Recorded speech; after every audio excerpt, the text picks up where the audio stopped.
My name is Noreen, and I'm a 32-year-old marketing executive who has always prided myself on being the glue that holds my family together.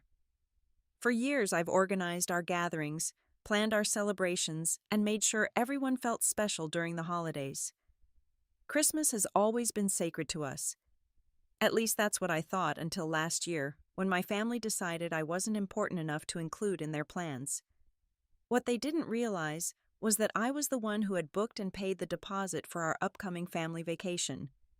A $15,800 deposit to be exact. If you've ever been taken for granted by the people you love most, let me know where you're watching from and hit that subscribe button. Trust me, you'll want to see how this story unfolds. I come from what I always considered a tight-knit family. There are 12 of us in total. My parents, my 3 siblings and their spouses, and my 4 nieces and nephews. Growing up, we always made it a point to spend quality time together, especially during the holidays. As we all grew older and started our own lives, I naturally fell into the role of being the family organizer and planner. For over 10 years now, I've been the one coordinating our schedules, finding restaurants everyone would enjoy, and making sure all our family gatherings went smoothly. I was fortunate enough to land a great job at a marketing firm straight out of college. While my siblings struggled with student loans and starting their families, I focused on my career and quickly moved up the corporate ladder. By 30, I was a senior executive with a comfortable salary that allowed me to be generous with my family. I often paid for group dinners, bought extravagant gifts for the kids, and even helped my parents with some home renovations they couldn't afford.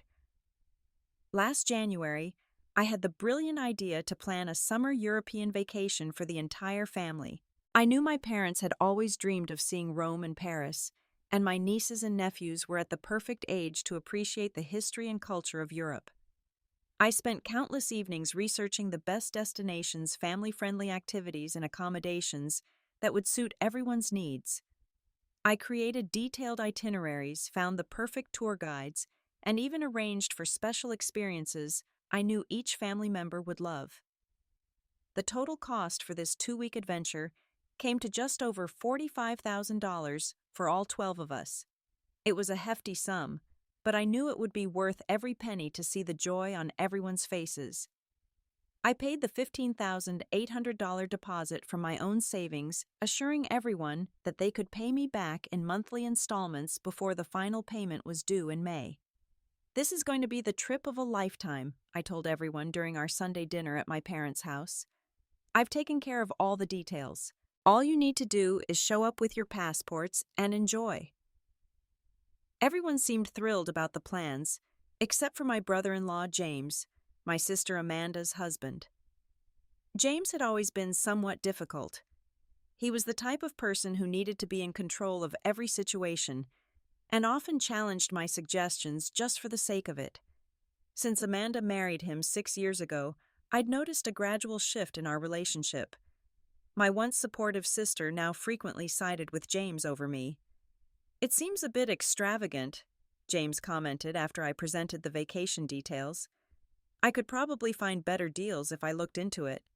I smiled politely and assured him that I'd done extensive research to find the best value for our money. Amanda gave me a tight smile but said nothing to defend my efforts.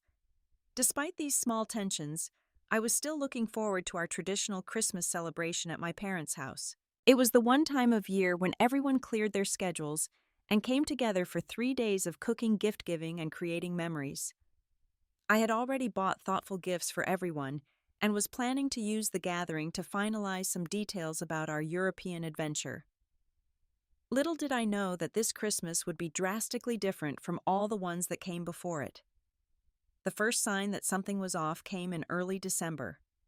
My mother sent me a text that simply read, "Need to talk to you about Christmas plans.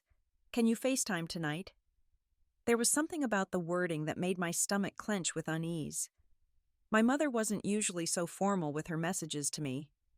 Typically, she'd just call without warning or send a string of heart emojis with her texts. That evening, when her face appeared on my screen, I immediately noticed she wouldn't make direct eye contact. She kept glancing off camera as if someone was standing just out of view monitoring the conversation. "Honey," she began, her voice unnaturally high, We've been thinking about changing things up a bit for Christmas this year. Oh, I responded, trying to sound casual, even as alarm bells started ringing in my head. What kind of changes? Well, Amanda and James have offered to host Christmas at their house this year. Isn't that nice of them? My mother's smile looked strained. I felt a momentary relief. A change of venue wasn't a big deal. That sounds fine, Mom. I'm happy to help Amanda with the planning. You know how stressful hosting can be. There was an uncomfortable pause. My mother glanced off screen again.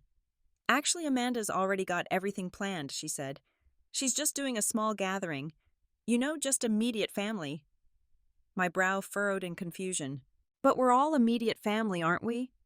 The whole point of Christmas is that we all get together. Another painful pause. Well, by immediate family, she means just those living in her house, and me and your father. The realization hit me like a physical blow. I wasn't being included in Christmas. For the first time in my 32 years, I was being excluded from our family's most important tradition. I don't understand, I said, my voice small. Why am I not invited? My mother launched into a series of vague explanations about Amanda and James wanting a simpler holiday and their house being too small for everyone. None of it made sense. Their house was actually larger than my parents', and if it was truly about space, why wasn't anyone else being excluded? I tried to keep my composure, telling myself there must be some misunderstanding. I even offered to get a hotel room nearby so I wouldn't need to stay at their house. But my mother just kept repeating that Amanda wanted a quiet Christmas this year. After hanging up, I sat in shocked silence for several minutes. Then my phone pinged with a text from my younger brother Michael. Heard about Christmas at Amanda's. Weird change of plans, right? The casual tone of his message made it clear that he'd known about this arrangement for some time. I was the last to know I wasn't welcome. Something wasn't adding up. A growing suspicion told me there was more to this story, but I couldn't imagine what I had done to deserve exclusion from our family Christmas. The full truth began to unravel a few days later when I was scrolling through Instagram. My youngest sister, Lucy, had posted a story showing Christmas decorations with the caption, "Getting ready for the big family Christmas at Amanda's, 3 weeks to go." The post was dated November 24th. They had been planning this for weeks before telling me. I called Lucy immediately, hoping she might be more forthcoming than my mother. Lucy had always been the most honest of my siblings, sometimes brutally so. "Hey, Noreen," she answered, sounding slightly guilty. "What's up?" "I just saw your Instagram story about Christmas at Amanda's," I said, trying to keep my voice steady. "Mom just told me about it yesterday, but it looks like you've known for a while." Lucy hesitated. "Yeah, Amanda and James decided this back in October, actually." "And who exactly is coming to this immediate family gathering?" I asked. There was a long pause before Lucy answered. "Well, Mom and Dad, me and Dave, Michael and Sarah, all the kids. Pretty much everyone. Except me," I finished for her. "Noreen, I'm sorry. It's not my call. James he's been saying some things about you to Amanda for a while now, and she's taking his side." The betrayal stung like salt in an open wound. It wasn't just that I wasn't invited to Christmas. I was the only one not invited to Christmas. Over the next few days, I did some investigating, reaching out to other family members, and piecing together the truth. James had apparently been running a subtle campaign against me for years. He'd make small comments about how I was showing off with my gifts or taking over with my planning. He'd suggest that I thought I was better than everyone else because of my career success.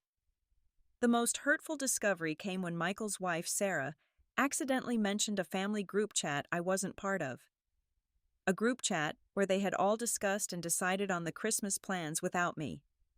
When I confronted my parents directly, they gave weak excuses about James and Amanda's house being too small and not wanting to hurt Amanda's feelings by declining her invitation. When I pointed out that excluding their own daughter might hurt my feelings, they looked uncomfortable, but stood firm in their decision to attend Christmas at Amanda's.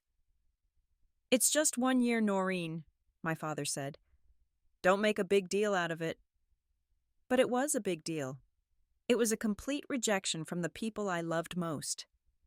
I spent Christmas Eve alone in my apartment watching holiday movies and trying not to check social media. I failed at the latter and was rewarded with a barrage of photos showing my entire family gathered at Amanda's house, opening gifts, eating dinner, and playing games. My mother sent me a text that read, "Merry Christmas, sweetheart. We miss you." The insincerity of it made my eyes sting with tears. Later that night, scrolling through more painful photos, I overheard something in a video my brother posted. James was talking to my father in the background, saying something about the European vacation. "Noreen's planning is way off. Trust me, it's going to be a disaster if we let her handle everything." It was then that I realized this wasn't just about Christmas. James was trying to take over the vacation planning too. The vacation I had meticulously researched and already financially committed to. The tension continued to build after the holidays. My family invited me to a New Year's Day dinner, acting as if nothing unusual had happened at Christmas. I went hoping to maintain some semblance of normalcy, but the atmosphere was strained. Everyone was overly careful with their words around me, except for James, who seemed emboldened by his successful Christmas coup. During dinner, I overheard him telling my brother Michael that the European vacation was poorly planned and would be a complete disaster if we follow Noreen's itinerary. Later, as we were having coffee in the living room, Amanda casually mentioned that she and James had been revisiting the vacation plans. "We think it might be better if we completely change the itinerary," she said, not meeting my eyes. "James has some great ideas for alternative destinations that would be more family-friendly." I felt my face grow hot. "I specifically chose each destination with everyone in mind," I said. "The hotels all have amenities for the kids. The tours are interactive, and the schedule allows for plenty of downtime. It's just that James thinks 2 weeks is too long to be away," Amanda continued as if I hadn't spoken.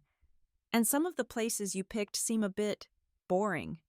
Boring, I had selected cultural capitals and beautiful coastal towns that offered something for everyone. I'd spent months researching each location. "Let's have a family meeting about it," my father suggested, always the peacemaker. "I'm sure we can come up with a plan that works for everyone." That meeting happened the following weekend, and it quickly became clear that it wasn't going to be a discussion, but rather an ambush. One by one, my family members voiced concerns about my planning, all of them suspiciously echoing points I'd heard James make. "The accommodations are too expensive," said Michael, who had previously told me he loved my hotel selections. "The kids won't enjoy all those museum tours," added Sarah, though I'd specifically included interactive children's programs at each museum. "I don't want to visit so many countries in one trip," my mother chimed in, despite having told me how excited she was about the varied itinerary. Then James cleared his throat and dropped the bomb. "I think it would be better if I take over the planning from here," he announced. "I've done some research, and I have connections that can get us better deals." I looked around the room, waiting for anyone to defend me in the countless hours I'd put into planning this trip. No one did. Even my parents nodded along with James's suggestion. "What about the deposits I've already paid?" I asked, my voice tight with controlled anger. "I've put $15,800 of my own money into reserving the accommodations and experiences." James waved his hand dismissively. "That's just money. We can figure that out later." Just money. My money. As the meeting continued, my 7-year-old nephew Jake came to sit beside me. In a whispered voice that broke my heart, he said, "Uncle James told everyone you ruin everything. I don't think that's true, though." I excused myself to go to the bathroom, needing a moment to compose myself. When I returned, I overheard James telling everyone that Noreen makes plenty of money, and she always wants to pay for everything anyway. He was suggesting to my family that I would be covering most of the costs of the trip. That was the final straw. I hadn't offered to pay for everyone's vacation. I had only covered the deposits with the understanding that everyone would reimburse their portion. "I never agreed to pay for the entire trip," I said, my voice louder than I intended. "The deposits were just to secure the bookings before prices increased." James gave me a condescending smile. "Come on, Noreen. We all know you like to show off how successful you are. Isn't that why you're always planning these elaborate things? The room fell silent. I looked around at my family, waiting for someone to defend me. No one did. My mother looked uncomfortable, but said nothing. My father stared at his hands. My siblings avoided eye contact. With tears threatening to spill, I grabbed my coat and purse. You know what? Do whatever you want with the vacation plans. I'm done. As I drove home, tears streaming down my face, my phone buzzed with a text from my father. Just let it go, Noreen. It's not worth causing a family rift. Not worth it. Apparently, I wasn't worth it either. That night was one of the lowest points of my life. I sat on my couch until 3 in the morning, replaying years of memories, looking for signs I had missed. Had my family always taken me for granted? Had my generosity been mistaken for showing off? Was I really the problem here? I pulled out my laptop and began reviewing all the documentation for our European vacation. The airline reservations I'd placed on hold, the hotel deposits I'd paid, the special tours I'd arranged, hours of work and research, not to mention a significant financial investment, all dismissed in an afternoon. What hurt most was the realization that no one had stood up for me. Not my parents, who had always taught us to look out for each other. Not my brother or younger sister, who had happily accepted my help and generosity over the years. They were all willing to let James take over something I had lovingly planned without any regard for my feelings or contribution. As the first light of dawn filtered through my windows, I made a decision. I wasn't going to let them use me anymore. With shaking hands but resolute determination, I began making calls. To the boutique hotel in Rome. I need to cancel a booking for June. To the private tour company in Paris. I won't be needing your services after all. To the coastal villa in Greece.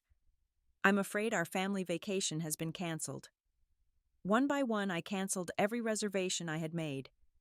Some deposits were non-refundable, but many of the vendors were sympathetic when I explained the situation. Family complications, I said simply, and they understood. By mid-morning, I had reclaimed almost $12,000 of the original deposit, with the remainder lost to cancellation fees. I transferred the refunded money back to my personal account, then sent a simple group text to my family. I've canceled all vacation bookings.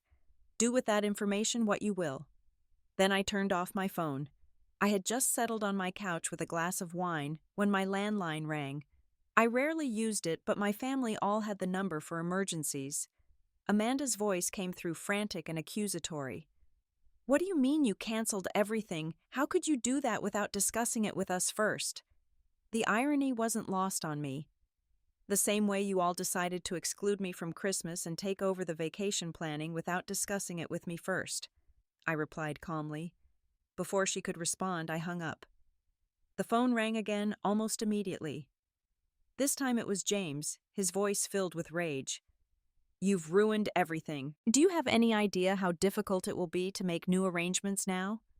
You're just doing this because you couldn't stand someone else taking charge for once. I let his voicemail rant continue without interruption. When the phone rang a third time, it was my mother. Noreen, honey, I know you're upset about Christmas and the vacation planning, but this isn't the way to handle it. Your father and I are very disappointed in your behavior. Their disappointment. After years of being the dependable one, the generous one, the one who always put family first, all they cared about was how my actions affected their plans. My phone, which I briefly turned back on, exploded with notifications.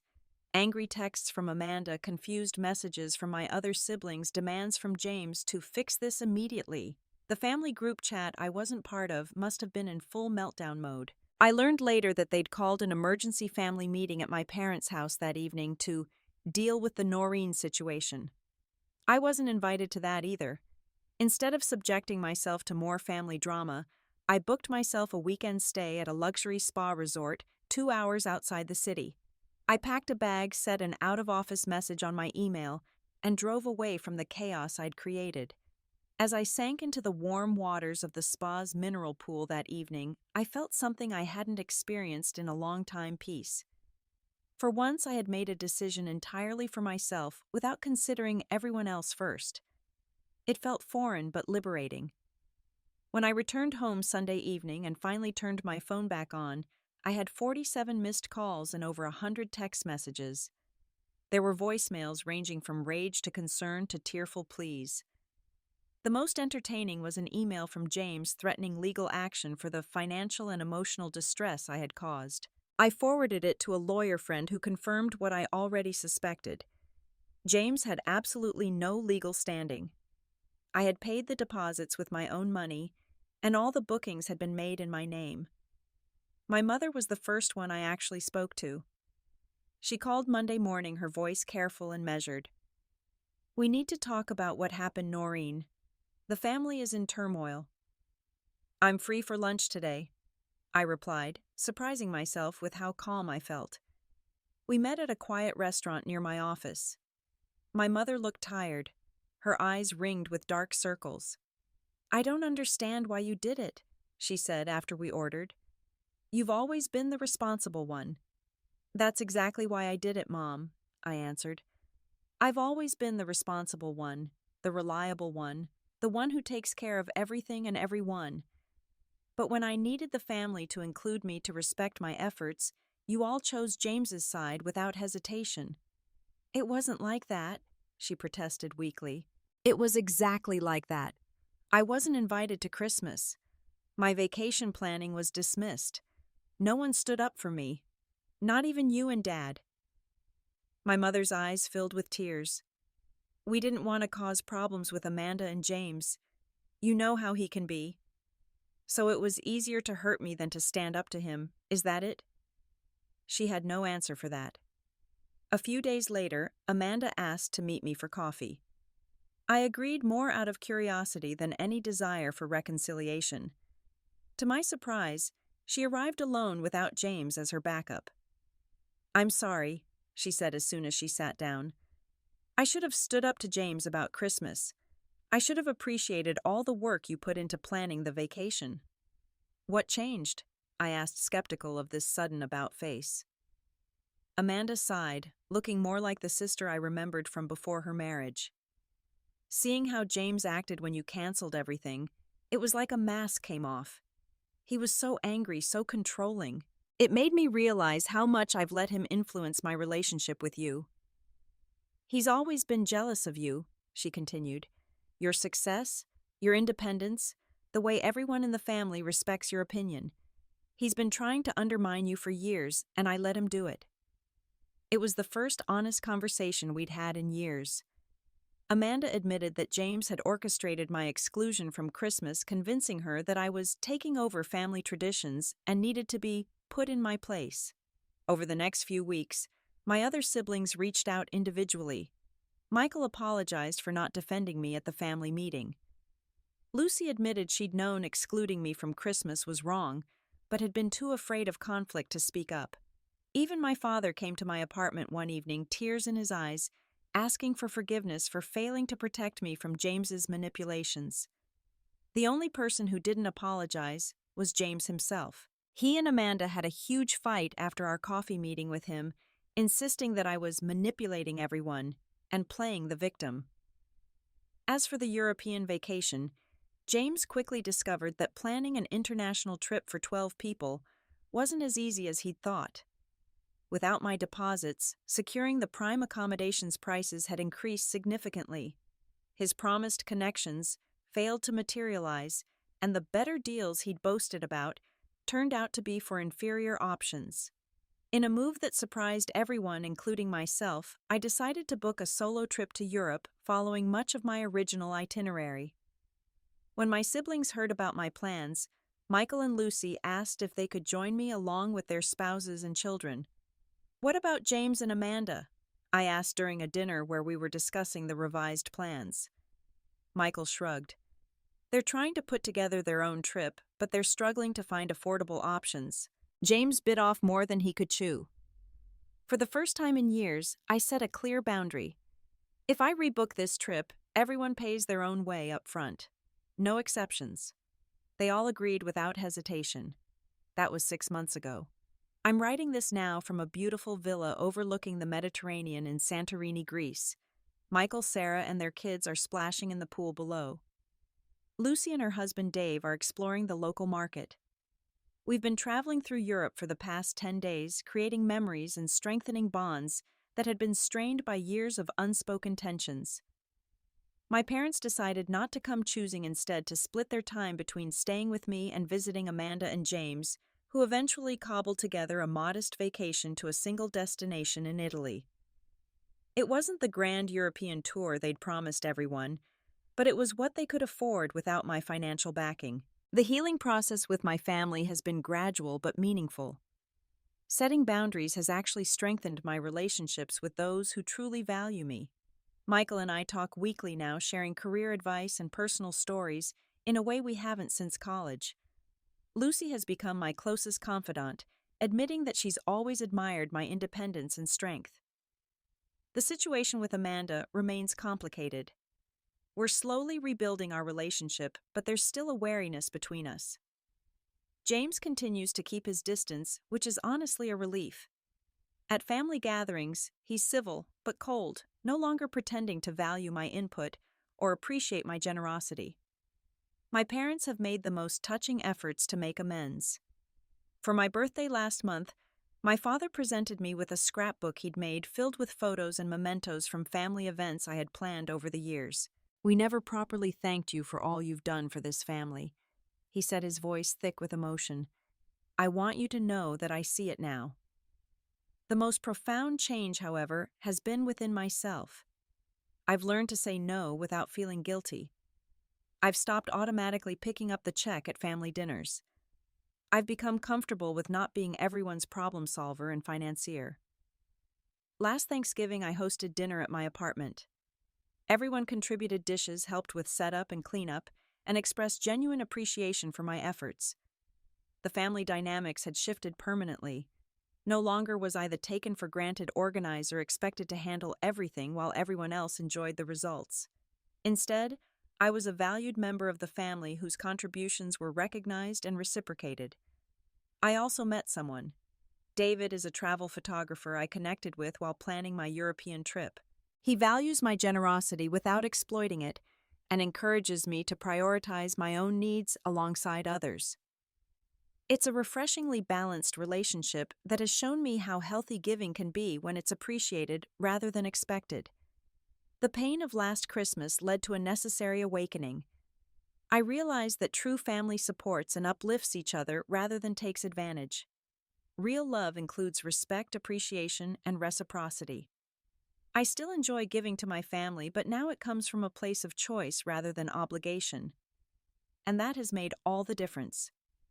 Have you ever had to set difficult boundaries with people you love? How did it change your relationships? Let me know in the comments below. If this story resonated with you, please give it a like and subscribe to hear more stories about finding strength through family challenges. Thank you for listening, and remember that standing up for yourself isn't selfish. It's essential for healthy relationships. See you in the next story.